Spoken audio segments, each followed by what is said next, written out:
अस्सलाम वालेकुम नाज़रीन, प्रोग्राम सियासत और सच के साथ मैं हूं अरसलान खालिद। आज के प्रोग्राम में दो अहम चीज़ें हैं मैं चाहूँगा जिन पर हम बात करें। सबसे पहले इस वक्त भारतीय एयर चीफ AP सिंह ने एक स्टेटमेंट दिया है। वो एक तकरीब से ख़िताब कर रहे थे, उसकी वीडियो मंजर आम पर है और ये 3 महीने गुजर गए पाकिस्तान और भारत के दरमियान जंग को। उनको आज ये ख्याल आया ये बताने का, एक फुटेज दिखाकर जिसकी कुछ समझ नहीं आई लोगों को, और उसको भी वो कह रहे थे कि कट शॉट करेंगे। और उन्होंने ये दावा किया कि भारत ने पाकिस्तान के 6 जंगी त्यारे गिराए हैं। इससे पहले 3 महीने तक ऐसा कोई दावा भारत में किसी की जानिब से सामने नहीं आया, लेकिन आज 3 महीने बाद उनको ये ख्याल आया ये बात बताने का। और इस पे यकीनन जो उनके सामने उस वक्त हाज़रीन महफिल थे उन्होंने तालियां बजाईं और वो खुश हुए। लेकिन अगर दुनिया की बात की जाए और बिलखुसूस पाकिस्तान की बात की जाए तो ये एक लाफ्टर के लिए एक अच्छा मोमेंट था आज के दिन के लिए। On a lighter note, on a weekend day, एक अच्छा हंसने का एक मौका है। और फिर यकीनन जैसे जैसे ये बात दुनिया तक पहुंचेगी तो सबके लिए हंसने का एक बड़ा अच्छा मौका है। लेकिन इतनी बड़ी आबादी वाला मुल्क भारत ये कब खुद सोच समझ सकेगा और ख़ुद कब अपने इन तमाम तर लोगों से सवाल कर सकेगा, और फिर अब और उसका मीडिया कब ये बात करेगा और सवाल करेगा। हमारा तो करता है और बिल्कुल बड़ा क्लियर कट करता है, लेकिन उनके मीडिया लोग सवाल ये कब करेंगे कि ये आज आपको 3 महीने बाद होश आया कि आप इस तरह की बात कर रहे हैं। और फिर जब कह लीजिए कि किसी के लिए मामलात साजगार नहीं होते तो उसकी आला मिसाल इस वक्त ही हमारा पड़ोसी मुल्क भारत। उसको हर तरफ से सुबकी का सामना है। अमेरिका की तरफ से देखा जाए 50% टैरिफ, ये वो डोनाल्ड ट्रंप हैं जो प्रोटोकॉल की ख़िलाफ़ वर्जी करते हुए अमेरिका में एक कैंपेन में पहुंच गए। फिर यहाँ भारत बुलाकर उनको ज़बरदस्ती जफियाँ लगाते थे डोनाल्ड ट्रंप को। इतना कुछ किया, मुल्क के मुख्तलिफ दुनिया के लीडरान को जफियाँ कस के लगाते रहे, ज़बरदस्ती लगाते रहे, मजाक उड़ाते रहे। चीन के सदर को इन्होंने रेड कार्पेट दिया। इस वक्त आज ब्लूमबर्ग लिख रहा है कि इनके लिए सूरत हाल ये है कि ये आइसोलेशन का शिकार हैं और दोनों सुपर पावर्स जो अमेरिका पहले है और उसके बाद emerging super power is China, उन दोनों के साथ भारत के कोई अच्छे ताल्लुकात नहीं है। 50% टैरिफ एक तरफ है और फिर ब्लूमबर्ग ही ये दावा करता है कि इतने डरपोक कि जून के महीने में इन्होंने अमरीकी सदर की दावत कबूल नहीं की क्योंकि उनको ये ख़दशा था कि अमरीकी सदर इनको फील्ड मार्शल आसिम मुनीर के सामने ना बिठा दें। ये है जी इस वक्त का पूरा एक सिनेरियो जिसमें पड़ोसी मुल्क को हर तरफ से सुबकी का सामना है और पाकिस्तान का वक़ार अल्हम्दुलिल्लाह हर गुज़रते दिन के साथ आलमी सतह पर बुलंद हो रहा है। मैं चाहूँगा पहले हाफ़ में हम इस मामले पर बात करें। सेकेंड हाफ़ में इस वक्त हम जो बात करते आ रहे हैं, जो चीज़ें इस वक्त पाकिस्तान तहरीक इंसाफ के लिए बन रही हैं, अब मुख्तलिफ बयानात हैं। किसी का कहना है कि KP हुकूमत तब्दील की जा सकती है, ये मुमकिन है। कहीं पर ये रिलीफ ढूंढ रहे हैं। इनकी जो पार्लिमानी लीडर हैं उनका ऑफ़िस खाली कराना या इसके साथ साथ कायदे हिज़्ब इख्तिलाफ़ को ऑफ़िस खाली कराना, ये तमाम तर चीज़ें भी इनके साथ हो चुकी। कहीं पर इमरान खान के साहबजादे जो हैं उनके नायको अब गुम गए हैं, कभी वो पाकिस्तान आ रहे हैं कभी नहीं आ रहे हैं। फिर सबसे बढ़कर जो चीज़ जो मैंने कल भी डिस्कस की थी लेकिन मैं दोबारा आज करूँगा, वो 5 अगस्त अहम तारीख़ थी जिसका इन्होंने इंतखाब किया, फ़ेल हुए। अब 14 अगस्त जो कि पाकिस्तान की आज़ादी का दिन है, उस दिन ये एहतजाज करने की बातें कर रहे हैं। मैं चाहूँगा इस पर भी प्रोग्राम में, आज के प्रोग्राम में हम ज़रूर बात करें। ज्वाइन किया इस वक्त हमें नासिर बेग चुगताई साहब ने, सीनियर एनालिस्ट हैं, सीनियर जर्नलिस्ट हैं। बहुत शुक्रिया बेग साहब, आपके वक्त का आगा इकरार। और साहब हमें प्रोग्राम में ज्वाइन कर रहे हैं, सीनियर सहाफ़ी और तज्ज़ियाकार हैं। असद खरल साहब हमारे साथ प्रोग्राम में मौजूद हैं, सीनियर जर्नलिस्ट एनालिस्ट। तीनों रिस्पेक्टेबल गेस्ट को वेलकम कहूँगा। बेग साहब, गुफ्तगू का आगाज़ आपसे करते हुए जानना चाहूँगा आपसे कैसे देख रहे हैं इस वक्त पूरे के पूरे, क्या पड़ोसी मुल्क की इस वक्त मत मारी गई है? जो इनके air chief marshal AP Singh हैं उनका स्टेटमेंट, और मैंने पहले भी ये बात कही कि वैसे तो बर वक्त आपके तबसरे आपके सोशल मीडिया से लोग सुन लेते हैं हमारे प्रोग्राम में आने से पहले ही, लेकिन मेरे नाज़रीन के लिए क्या कहेंगे, ये चल क्या रहा है इस वक्त पड़ोसी मुल्क के साथ? असल में जुमला आपने इस्तेमाल किया, मत मारी गई है। इनकी मत तो कब से मारी गई है, आपको अंदाज़ा होगा। ख़ासतौर से ऑपरेशन सिंदूर जो है, ये तो साबित करता था कि इनकी मत भी मारी गई है। इनकी आंखों में भी जाला आ गया है, इनके कान भी ख़त्म हो चुके हैं। ना सुन सकते हैं, ना देख सकते हैं, ना बात कर सकते हैं, हिमाकत कर सकते हैं। वो एक जुमला है ना कि जो मुक्का बाद में याद आए वो अपने मुंह पे खुद ही मार लेना चाहिए। एक बिल्कुल। दोस्त ने बड़ा अच्छा तबसरा किया जो मैंने लिखा भी है आज। वो खुद सिख है, टू बी वेरी फ्रैंक, कि एयर मार्शल अमरप्रीत सिंह ने सिखों को शर्मिंदा कर दिया। और जी ये जी। इतना भारी जुमला है कि अब आप इसको पूरा कनवास पे फैलाएं कि डिफेंस चीफ कहता है आपका आ, मई में 7वें 8वें दिन 10वें दिन कि हमारे 5 जहाज तब गिर गए। अब किस वजह से गिरे, ये बात की बात है, मैं तस्लीम करता है गिर गए। इंडोनेशिया में उनका डिफेंस अटैची कहता है कि हमारे 5 जहाज गिर गए। राफेल तस्लीम करता है कि हमारा कम से कम एक जहाज गिरा है और बाकी और जहाज हैं। तो ये सब बातें मीडिया चला रहा है, रॉयटर है, ब्लूमबर्ग है, ये बेवकूफ़ लोग। ब्लूमबर्ग तो खैर बेवकूफ़ नहीं है, और भी बेवकूफ़ नहीं है जो कंफर्म करके चला रहे हैं कि ऐसा हुआ है। प्रेसिडेंट ट्रंप ने कहा कि उन्होंने 5 जहाज गिरा लिए थे, फ्रांस कह रहा है, जर्मनी कह रहा है, और नहीं कह रहा तो वो बेचारा मोदी नहीं कह रहा, और अगर कह रहा है तो अमरप्रीत सिंह को कुर्बानी का बकरा बना दिया गया। अब पूरे मुल्क की लानतें उस पर पड़ेंगी, उनका मीडिया किस मुंह से आएगा। अब मुझे तो उस लोगों पर हैरत होती है जो ये कहने के बाद टीवी पर कि कराची पर कब्जा कर लिया गया, और कराची पे कब्जा कर लिया गया, और और लाहौर लाहौर की बंदरगाह भी सर। बंदरगाह को तबाह कर दिया गया, और लाहौर में दाखिल हो गए। ये किस मुंह से दोबारा मीडिया पर आएंगे? और आ रहे हैं, अभी भी आ रहे हैं। अभी अब तो कल से 3 रोज से ट्रंप की वाट लगा, जो बुराई शुरू हो रही है कि ट्रंप ऐसा है वैसा है। और जबकि ट्रंप फ्रेंड ट्रंप कहते थे, friend Trump, our friend Trump, और इस बार अप्रैल ट्रंप। तो ये होता था ये। लेकिन सूरत हाल ये है कि हिंदुस्तान इस वक्त पहली बार शायद अकेला पड़ा है। 62 की वार में नहीं था, 62 की वार में उसको कई मुल्क सपोर्ट कर रहे थे और चाइना अकेला था। लेकिन अब के से ऐसा हुआ है कि आहिस्ता आहिस्ता करके तमाम मुल्क अलग होते चले गए। और इसकी मिसाल मैं आपको दूंगा, ब्रिक्स का स्टेटमेंट कंडेम नहीं किया पाकिस्तान को, शंघाई ताउन काउंसिल का स्टेटमेंट पाकिस्तान का नाम लेने से इनकार, और ये भी कहने से इनकार कि वो दहशतगर्द थे। ये मजम्मत की गई कि पहलगाम में लोगों को कत्ल किया गया। कई 3 4 स्टेटमेंट, जॉइंट स्टेटमेंट ऐसे आए, यहाँ से वॉकआउट भी किया जयशंकर शंकर साहब ने। जयशंकर वजारत खारजा, इब्ने वजारत खारजा कहलाए जाते हैं, लेकिन बहुत ही बोधे और बेवकूफ़ साबित हुए हैं।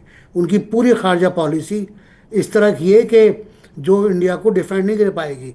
अब कल एक और हिमाकत हुई है, ट्रंप नाराज़ हैं, बिल्कुल नाराज़ हैं, जी। क्योंकि आपने उनकी दावत कराई, आपने उनके खाने को मुस्तरद किया, और डर के मारे आप हिंदुस्तान वापस आ गए कि कहीं जनरल आसिम मुनीर से आमना सामना ना हो जाए। लेकिन कल आपने डिफेंस मिनिस्टर को रोक दिया अमेरिका जाने से। ये रेजिस्टेंस नहीं है, ये बैड डिप्लोमेसी है, ये बुरी खारजा पॉलिसी है, और इस बुरी खारजा पॉलिसी का नतीजा सामने आएगा। आज जो कुछ भी हुआ है, आज की जो प्रेस कॉन्फ्रेंस है, उसको यकीनन बिल्कुल आप सही कह रहे हैं कि आज एक लाफ्टर डे है। आज सैटरडे की जगह लोग हंस रहे हैं, इंडिया में लोग हंस रहे हैं। असलान ना टेल यू कि इंडिया जी। में मेरे दोस्त जो हैं जिनसे बात हुई है, वो भी हंस रहे हैं, उन्होंने क्यों है ऐसी। मैंने कहा पता नहीं यार, मैंने तो बात नहीं की इससे, तुम बात करके देखो क्या हुआ क्या है इसको। तो बहुत बुरा किया उन्होंने आज 3 महीने के बाद ये तस्लीम करना कि साहब हमने तैयारे मारे हैं, और जगह भी नहीं बता रहे, और ये बता रहे हैं कि ये वो घर है जहाँ लश्कर बैठता था, लश्कर तैयबा बैठता था, और वो भावलपुर का एक घर है जिसके बारे में आपको पता है, मुझे पता है, और भावलपुरी को भी पता है कि वहाँ आम आदमी रहता था। तो हिंदुस्तान बहुत बुरी सूरत हाल में, बुरी बिल्कुल कैफियत में बेग है। साहब, rightly said, there is no doubt about it. Agha Iqrar Haroon साहब की जाने में बढ़ूंगा। आगा साहब, अभी इन्होंने वो एक सिख की बात की, जो एपी सिंह साहब हैं, उनकी बात की। एक और चीज़, मैं अब एक तवील फहरिस्त है ना जो कुछ होता जा रहा है, जिस पे इस वक्त भारत के लिए वो लूजिंग एंड पे है, उसमें आज की जो बड़ी खबर है कि वो कनाडा में रिपब्लिक ऑफ खालिस्तान का पहला सिफारत खाना खुल गया है ऑफिशियली। तस्वीर भी उसकी सामने आ गई हैं, और उसका यहाँ तक भी खबर है कि पासपोर्ट तक भी पहला इशू कर दिया गया है वहाँ से। ये तमाम तर चीज़ें, या फिर आप जो डोनाल्ड ट्रंप के साथ जो मामलात हैं, ये स्टेटमेंट में तो बेग साहब ने तफसील से बता दिया। बट ओवरऑल इस वक्त कितना मुश्किल होता जा रहा है मोदी सरकार के लिए, और क्या ये पहला मौका होगा कि हम देखेंगे कि कोई चेंज बिफोर टाइम हमें भारत में नज़र आएगा? क्योंकि अब तो चीज़ें मेरे ख्याल से पानी सर से गुजरता जा रहा है उनके, बिल्कुल ये गुजर चुका है कह लीजिए। बहुत शुक्रिया अरसलान। देखें, थोड़ा एक चीज़ इसमें मैं ऐड करना, बाकी चुगताई साहब ने बहुत अच्छी तरह डिटेल आपको बता दी, तो एक चीज़ मैं ज़रूर ऐड करना चाहूँगा। देखिए, कल फिर एक दफ़ा ट्रंप ने जब उसे साइन किए आज़रबाईजान और आर्मीनिया के ट्रूस को, उसकी स्टेटमेंट में फिर उसने कहा कि मैंने पाकिस्तान और इंडिया की जंग रुकवाई। उसने फिर इम्फसाइज किया। मोदी बार बार जो एक स्टेटेड पोजीशन है ट्रंप की, उसको चैलेंज करता है, जबकि उसको अच्छी तरह पता है कि उसी ने राब्ता किया था ट्रंप के साथ जंग रुकवाने के लिए। उससे वो और एंटागोनाइज करता है ट्रंप को। और जैसे कि चुगताई साहब ने कहा है, मैं लफ्ज़ वहाँ यहाँ आपके शो में इस्तेमाल नहीं करना चाह रहा हूँ, जो ट्रंप पर इल्ज़ाम लगाने की इंडियन पूरी की पूरी, जो आप कह सकते हैं कि जो अजीत डोवल वो सोशल मीडिया वॉरियर्स हैं, वो ट्रंप के पीछे एप्स्टन के जो एक कार्ड है बर्थडे का, उसको लेकर पीछे पड़े हुए हैं। वो चाह रहे हैं कि डिस्क्रेडिट किया जाए प्रेसिडेंट ट्रंप को। ये पॉसिबल नहीं। ये तमाशे अप्रूवल के जो है वो उसकी जो आप कह सकते हैं कि नैरेटिव बिल्डिंग थी, वो अब कामयाब नहीं होगी। अब रही सर कहाँ होगी? कल बिलावल साहब ने दोबारा ये स्टेटमेंट दिया है कि नोबेल पीस प्राइज़ मिलना चाहिए। कंबोडिया तो बिल्कुल भागा दौड़ा जा रहा है, और ममालिक हैं कि आपने जिक्र कर दिया। डोवल की कामयाब नहीं होगी। देखिए ना, कल ट्रंप ने फिर एक दफा साबित किया है कि उसको पीस प्राइज मिलना चाहिए। यही तो मैं कह रहा हूं आपको कि उस स्टेटमेंट में भी उसने ऐड किया है कि मैंने पाकिस्तान और इंडिया की भी जंग रुकवाई। मैं यही तो कह रहा हूं आपको। जी जी। तो मैं कह रहा हूं अजीत डोवल का जो एक नैरेटिव बिल्डिंग है ट्रंप के खिलाफ, वो कामयाब नहीं होगी। This is what I am saying. जहां तक बात है 6 तैयारों के गिराने की, ये पूरी एक नई दौरे की, ऑनेस्टली स्पीकिंग मैं तो इसके ऊपर बात करते हुए भी समझ नहीं आती है कि मैं क्या बात करूं। जैसे कि आपको चुगताई साहब ने कहा है कि जो एक इंटरनेशनल कॉन्फ्रेंस हुई थी डिफेंस अटैचीज की, उसमें जो डीए था इंडिया का, उसने बकायदा एक प्रेजेंटेशन दी थी, खाली स्पीच नहीं की थी। प्रेजेंटेशन में वो माना था कि हमारे 6 तैयारे की। उसके अलावा जो इनका डिफेंस चीफ है वो माना था। तो मेरे ख्याल में इस इशू को तो बात करने का मेरा ख्याल है हमारे पाकिस्तान वालों को चाहिए कि इसको सिर्फ एक लाफ्टर के तौर पे लेके भूल जाए। लेकिन जो इम्पोर्टेंट बात जो मेरे सामने है वो ये है कि जो डिनायल है मोदी का ट्रंप की उस स्टेटमेंट को कि उसने जंगबंदी करवाई थी, बार बार जो डिनायल है वो ना सिर्फ ट्रंप को एंटेगोनाइज कर रहे हैं, बल्कि मैं ऑनेस्टली आपको बता रहा हूँ कि जो एक नेट सिक्योरिटी प्रोवाइडर का जो एक स्टेटस मिल चुका था इंडिया को, वो ना सिर्फ आप कह सकते हैं कि विड्रॉ होगा, बल्कि बहुत बुरी तरीके से विड्रॉ होगा। ठीक है, आपने दुरुस्त फरमाया आगा साहब कि ये मेरे ख्याल से हमें पाकिस्तानियों को इस पर थोड़ा सा मेरे ख्याल से एंजॉय करना चाहिए। We should sit back, relax and enjoy whatever is happening, और हर अपने कदम और हर अपने बयान के साथ ये मज़ीद शर्मिंदा होते जा रहे हैं और फंसते जा रहे हैं। एक ब्रेक की जाने मुझे बढ़ना है। ब्रेक से वापस आकर मैं असद खरल साहब का पॉइंट ऑफ व्यू लूँगा इसी मामले पर साथ। जी वेलकम बैक। असद खरल साहब, आपने गुफ्तगू सुनी, नासिर बेग चुगताई साहब ने भी तफसील से बताया, आगा साहब ने भी। आप कैसे देख रहे हैं इस पूरे के पूरे मामले को, और इसको कहीं कुछ सही कर सकता है भारत? एक मेरा बड़ा इंपॉर्टेंट पॉइंट ये है कि क्या इससे कुछ ऐसा हो सकता है कि ये रियलाइज़ करें कि यार अब थोड़े से हमें पाकिस्तान के साथ ना बेहतर ताल्लुकात करने चाहिए। बहुत सारे लोगों का ये ख्याल है कि यही वाहिद रास्ता है कुछ चीज़ें उनके लिए बेहतर करने का। उससे उनकी अपनी आवाम तो नाराज़ होगी शायद, जो एक ख़ास हिंदुत्व माइंडसेट है, लेकिन आलमी सतह पर शायद कोई उनका बेहतर इमेज जा सके और एक इस खित्ते में भी एक बेहतरी आ सके। या इसकी गुंजाइश कम है, या इसी तरह इनकी सुबकी होती रहेगी और इसी तरह ये मज़ीद ख़राब होते रहेंगे? देखिए, जिस तरह इन्होंने गुफ्तगू की है, जो उन्होंने बात की है, जो दावा किया है, मैं समझता हूँ इससे पहले जिस तरह पूरी दुनिया में इंडिया का मीडिया डिस्क्रेडिट हुआ, इंडिया के जो हुक्मरान हैं, उनके जो पॉलिटिशियन हैं, जिस तरह वो एक्सपोज हुए, अब जाके एक आर्मी के इतने अहम ओहदे पे एक अफसर है और वो इतना बड़ा झूठ बोल रहा है। अगर ये ऐसी बात को होती तो क्या दुनिया में ये छुप सकती थी? और ये 3 महीने तक इतना बड़ा क्रेडिट जो है वो किस तरह वो छुपाते?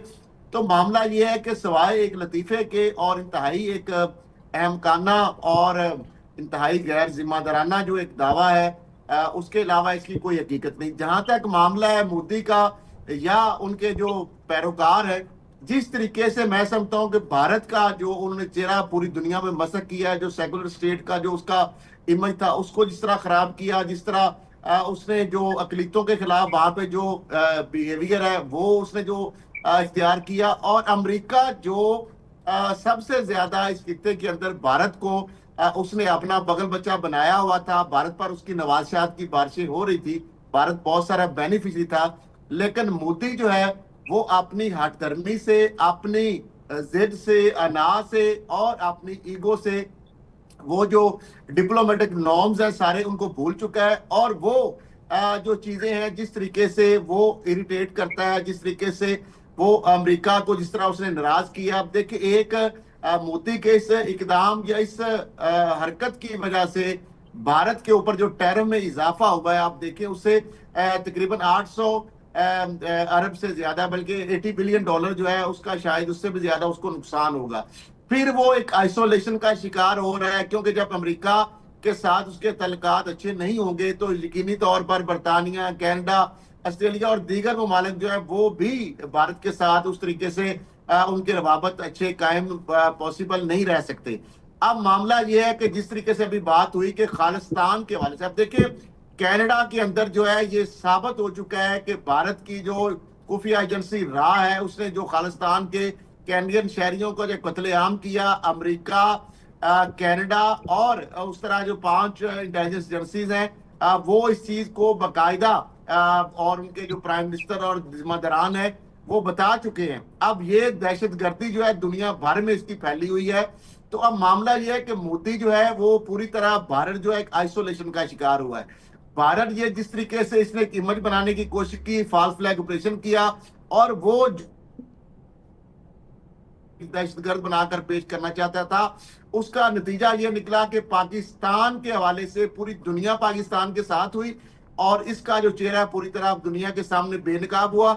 अब ये जो कहानियां बनाते हैं, कभी बावलपुर की बाना बनाते हैं, कभी मुरीद के का बताते हैं, तो ये सारी चीजें जो है ये इतना बड़ा, ये उतने ही बड़े ब्लंडर है। जिस तरह इन्होंने कहा था कि पाकिस्तान लाहौर के अंदर इन्होंने बंदरगाह बना दी कि लाहौर की बंदरगाह पे जो है वो कब्जा हो गया है, कराची जो है उस सफा हस्ती से मिट गया है, वहां पे ये कब्जा हो चुका है। ये सारी वही चीजें हैं और उसी की मैं समझता हूँ कि ये एक एपिसोड है, रिपीट किया जा रहा है। और मैं समझता हूँ कि पता नहीं क्या वाकई जो आपने बात की है कि इन्होंने कौन सा, इनको कुछ समझ नहीं आ रही, क्या ये समझते हैं कि पूरी दुनिया बेवकूफ है? क्या भारत को आवाम जो है वो बेवकूफ है, दुनिया बेवकूफ है कि वो इनके जो इस तरह के दावे जो हैं उनको वो मान लेंगे, उस पर यकीन कर लेंगे? तो मैं समझता हूँ कि ये जितनी भी चालें कर रहे हैं जिस तरीके से ये देखें, और बसर एहतराम पहले हमारा से ज्यादा पड़ोसी मुल्क है, मैं उसकी आवाम एक्सपोज को हो रहे हैं। बेवकूफ़ तो नहीं कहूँगा, लेकिन मैं सवाल हमेशा से ये उठाता रहा हूँ कि if Narendra Modi can be a choice of being a prime minister for the third time even for them, तो फिर कुछ तो ज़रा मसला है ना उस अवाम में। बेवकूफ़ का लफ्ज़ ज़्यादा हार्श हो जाएगा, ज़ाहिर है एक इंटेलिजेंट अच्छी कौम है, बेशक दुश्मन मुल्क है, लेकिन जी बिल्कुल, कुछ तो लेकिन मसला ये है है ना कि समझ ये बूझ समझते हैं ना कि हम नहीं कह रहे, वो समझ रहा है शायद कि उसकी कौम जो है वो इन चीजों को बाय कर लेगी। तो जो क्या कहे, देखिए हमारी जानब से जो भी मीडिया ने या हमारे ISPR के तर्जमान ने जितने भी दावे किए उसके साथ सबूत पेश किए, उसकी फुटेज पेश की, उसकी रिकॉर्डिंग पेश की, उसकी ऑडियो वीडियो रिकॉर्डिंग या कोई ना कोई ऐसी एविडेंस साथ उसके सपोर्टिंग जो है वो पेश की गई। और वो हमारी जो चीजें थी उसको पूरी दुनिया ने बकायदा उसको बाय किया और उस चीज को इंडोर्स किया। लेकिन इंडिया की जानब से जितने भी उस वक्त भी दावे किए थे, किसी इंटरनेशनल मीडिया ने उनको बाय नहीं किया। और अब जो इन्होंने बांगी मारी है, एक उनके इंतहाई अहम जो आर्मी के ओहदे पर फाइज शख्स है, तो मैं समझता हूँ कि इससे बड़ी और क्या ब्लेंडर हो सकता है। दुरुस्त कहा, और बिल्कुल आप ही की बात को मैं थोड़ा सा आगे बढ़ा के फिर आगे बढ़ूंगा कि इमीडिएटली दुनिया ने और इंटरनेशनल मीडिया ने हमारी बात को भी बाय नहीं किया था। It took them some time, जब हमारे पास जो शवाहिद थे ना, जिनका आपने खुद ही जिक्र किया कि वो 7 डॉक्यूमेंटेड शवाहिद थे। अच्छा, पहले तो उनको यकीन नहीं आया क्योंकि आई वाज इन टच, मैं खुद राब्ते में था, मैं काम करता हूँ, उनके साथ भी, तो उनको वक्त लगा, लेकिन जब उन्होंने शवाहिद देखे, चीज़ें देखी, तो फिर कुछ चारा नहीं था और बड़ा उन्होंने डिसबिलीफ में सारी बातों को उनको यकीन करना पड़ा। वो सब मान ही नहीं रहे थे कि ऐसा हो गया। आगे बढ़ते हैं जी, थोड़ा सा सियासी मंजरनामे पर आते हैं। बेग साहब, एक चीज़ इस वक्त पाकिस्तान तहरीक इंसाफ के हवाले से जानना, इस मुल्क में सब कुछ बड़ा तब्दील हुआ है ना। पाकिस्तान जिस तरह वकार बुलंद हुआ है, इसी तरह 6 और 10 मई के बाद से जो एक पॉलिटिकल बयानिया था पाकिस्तान तहरीक इंसाफ का, उसको बड़ा नुकसान पहुंचा, क्योंकि they were directly in confrontation with the military of Pakistan. कोई मुझे आर नहीं है ये कहने में, और वकार मिलिट्री का एकदम बुलंद हो गया और इनके लिए अब को बचने का रास्ता नहीं। और फिर ये 5 अगस्त की तारीख देते हैं, कीपिंग इन व्यू कि हम क्या कुछ कर रहे थे 5 अगस्त, फिर ये 14 अगस्त की तारीख देते हैं। फिर ये किस तरफ जा रहे हैं, इनके मामलात किस तरफ जा रहे हैं, इसे कैसे देख रहे हैं? अफसोस ये होता है कि एक बहुत बड़ी पॉलिटिकल पार्टी, या हुजूम कह लें उसको आप, सियासी हुजूम, वो नाकारा कर दिया गया। वो बेवकूफ़ बन गया, वो किसी तरह गुमराह हो गया, या उसके लीडरों ने उसको गलत रास्ते पर डाल दिया। और अल्टीमेटली बहुत लंबी कहानी, रसलानी तो पंजाब असम्बली के टूटने से, केपी असम्बली के टूटने से शुरू होती है, लॉन्ग मार्च के नाकाम होने से शुरू होती है, फिर लॉन्ग मार्च इस्लामाबाद ना पहुंचने से शुरू होती है। बहुत लंबी कहानियाँ हैं। ताज़ा तरीन जो उसमें एपिसोड है वो है, आप देखें ना कितना बड़ा इख्तलाफ है पार्टी के अंदर। एक तो ये 7-8 ग्रुप ऑलरेडी हैं और हर ग्रुप अपनी बात करता है, लेकिन 2 ग्रुप मेजर सामने आ गए। एक इमरान खान साहब अलग और एक उनकी सियासी कमेटी अलग, पार्लिमानी कमेटी। वो सियासी इमरान खान कहते हैं कि जो लोग नाअहल हुए हैं वहाँ पर ज़िमनी इंतखाबात में कोई खड़ा नहीं होगा। जी, ऐसा ही। पार्लिमानी कमेटी है कि नहीं, हम कहते हैं खड़ा होगा और इसके लिए हम बात करेंगे इमरान खान साहब से। तो एक बात तो इस्टेब्लिश हो गई कि पार्टी में यहाँ भी इख्तलाफ है। और पार्टी में कहाँ का इख्तलाफ नहीं है, अलीमा खान, बुशरा बीबी, सलमान अकरम राजा और बैरिस्टर कौर और मरवत को लेने पर, मरवत को ना लेने पर, मरवत को बिठाने पर, मरवत को उठाने पर, लोगों को आगे लाने पर और लोगों को पीछे लाने पर बड़े बड़े इख्तलाफात हैं।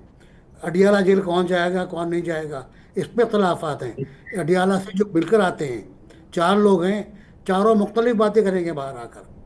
तो ये जो सूरत हाल है, उस टाइम तहरीक इंसाफ का बड़ा गरक कर दिया है। बहुत बड़ी पार्टी, बहुत अच्छी पार्टी थी, और लेकिन मुंतशिर हो गई है। 5 अगस्त को जो आप बता रहे हैं, 5 अगस्त को कहते पीक पर पहुंचेगा, तो वो तो शुरू ही नहीं हुआ 5 अगस्त को, तो पीक पे कैसे पहुंचता? अब वो ना तो पीक पहुंची, ना वो 5 अगस्त शुरू हुआ। कराची में 100-200 आदमी, मैक्सिमम 500 निकले थे, उन पर एक 800 गज का टीयर फेंक दिया उन्होंने और मुंतशिर हो गए, कुछ पकड़े गए। अल्टीमेटली यही होता है। हमारे पंजाब या पाकिस्तान का तो एक कल्चर है, 100 बंदा निकले तो 400 तो देखने खड़ा हो जाता है। एग्जैक्टली, तो यूं हो यहाँ भी यही है कि 2 गाड़ियाँ तिरछी खड़ी करते हैं रोड के ऊपर, रोड जाम, ऊपर से बनाया आप तस्वीर ड्रोन से, लगेगा लाखों का आदमी है। तो ये हुआ है। और इसके बाद अब सूरत हाल ये है कि पीटीआई के बहुत से लोग नाहे लोग हैं, डिस्क्वालीफाई हो गए। अपोजिशन लीडर जो बार बार इसरार करते थे कि मुझे डिस्क्वालीफाई करके देखो, वो डिस्क्वालीफाई हो चुके हैं।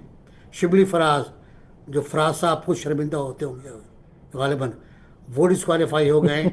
बहुत से लोग डिस्क्वालीफाई हुए हैं। तो अब मसला ये है पूरा कि पार्टी किस तरफ जा रही है, पार्टी का रुख किस दैट्स अ तरफ वेरी है। वैलिड क्वेश्चन बेग साहब। मुझे ब्रेक की जाने पड़ना है, आपका पॉइंट आ गया। अब ब्रेक के बाद मुख्तसर वक्त रहेगा, लेकिन आगा साहब और असद खरल साहब से भी इस पर पॉइंट ऑफ व्यू लेंगे, साथ रहिए। Welcome back. आगा साहब, अब मैं क्विकली आगे बढ़ूँगा, जो बात हो गई उससे ज़रा आगे बढ़ते हैं। 14 अगस्त की तारीख का इंतखाब, ये बड़ा एक तो इसका एक बड़ा डार्कर साइड है कि आप ऐसे मौके पर यौम स्याह या एहतजाज की बात करते हैं।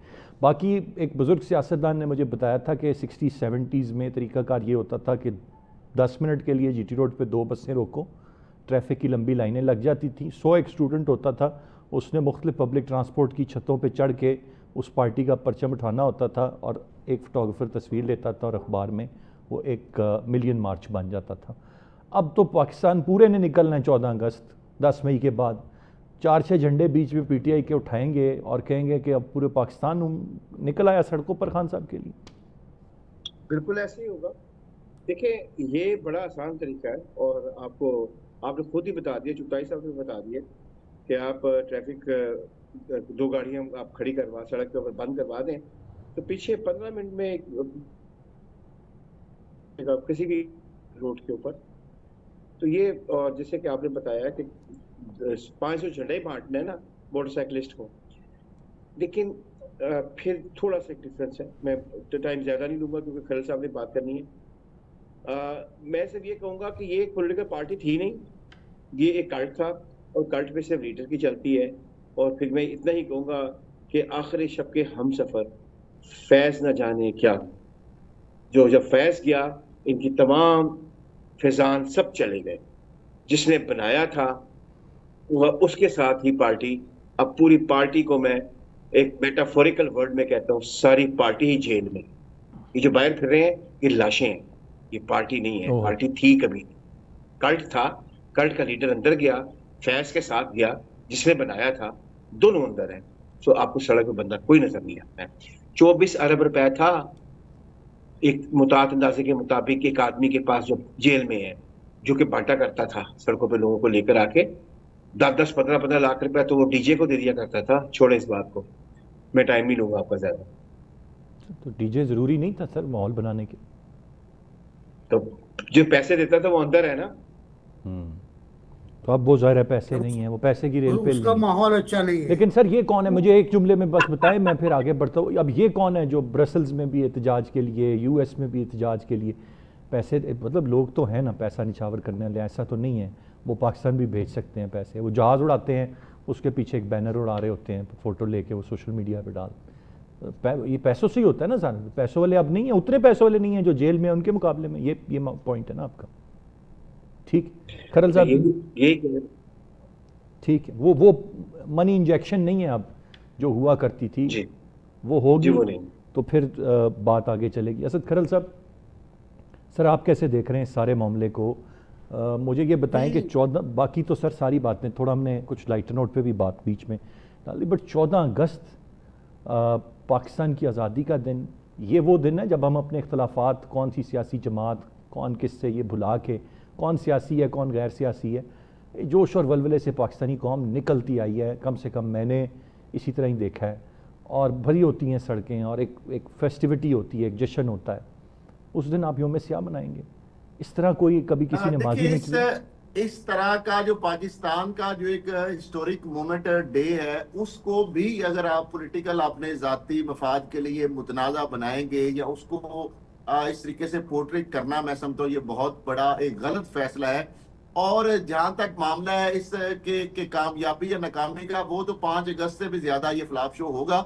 लेकिन अब मामला ये है कि यही वजह है कि इस तरह के गलत फैसले जो है, एक तो पार्टी के अंदर धड़ेबंदियां हैं वो भी सबके सामने है, दूसरी तरफ जो है ये पार्टी जो है, जिस तरह अभी बात की आगा साहब ने, कि नो डाउट ये पार्टी नहीं, ये कल्ट है। और वो कल्ट जो है उसके अंदर भी आप देखें कि मफाद परस्त टोला इतना ज्यादा आ गया है, पार्टी के अंदर डिसिप्लिन, नजम जबत उस नाम की चीज तो कोई है ही नहीं। लेकिन हर धड़ा जो है वो अपनी अपनी बात कर रहा है, और जो पार्टी का कंट्रोल एंड कमांड या उसका तंजीमी ढांचा है या डिसिप्लिन है वो कहीं भी नजर नहीं आ रहा।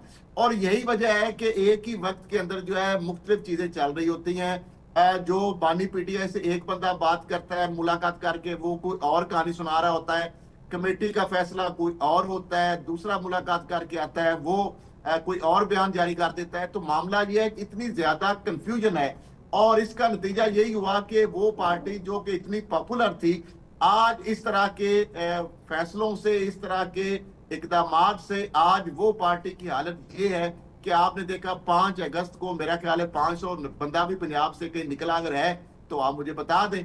तो पूरे पंजाब में जहाँ पे वो दावेदार है कि पीकेके से भी आप देख लें, ये सिंध या बलूचिस्तान में कितने लोग निकले हैं या फाकी दारुल-हुकूमत में। तो मामला ये है कि ये इस तरह के जो इक़दामात और ज्यादा इस पार्टी की नाकामी, उसके अंदर मजीद धड़ेबंदी, उसकी जो चीजें हैं उसको ज्यादा और ज्यादा, जो उसकी हाइप थी, एक हवा था कि ये काल देंगे तो पता नहीं पूरा पाकिस्तान, पूरे अवाम जो है सड़कों पर निकल आएंगे, वो बार बार जो है उस हमले को, उस हाइट को खुद ही खराब कर रहे हैं। आपने देखा पहले भी इस्लामाबाद की उन्होंने कॉल दी थी, उसके बाद फिर ये 5 अगस्त वाला मामला आ गया, अब फिर ये 14 अगस्त, 5 अगस्त या 14 अगस्त के इन दिनों को मैं समझता हूँ कि एहतजाज के लिए इसके अलावा भी किसी दिन को रखा जा सकता है। तो मैं खैर समझता मुझे हूँ कि तो ये खरल जो साहब मशवरे इनको खतरा दे सिर्फ रहा है, ये है कि ये अगले एहतजाज की कॉल 6 सितंबर ना दे दें। मैंने कल भी ये बात की थी। बस ये दुआ मैं ऐसा ही करता लग हूँ। रहा है इनके जो पिछले इकदाम है उसे देख के इस तरह के ही लग रहा है कुछ। मैं कहता हूँ कि खुदा हिदायत दे। दुआ, इसी दुआ के साथ, इसी नोट पे हम प्रोग्राम का इख्तिताम करेंगे। तीनों रिस्पेक्टेबल गेस्ट का बहुत शुक्रिया। आज के प्रोग्राम से इतने, एहसान खालिद को इजाज़त दीजिए।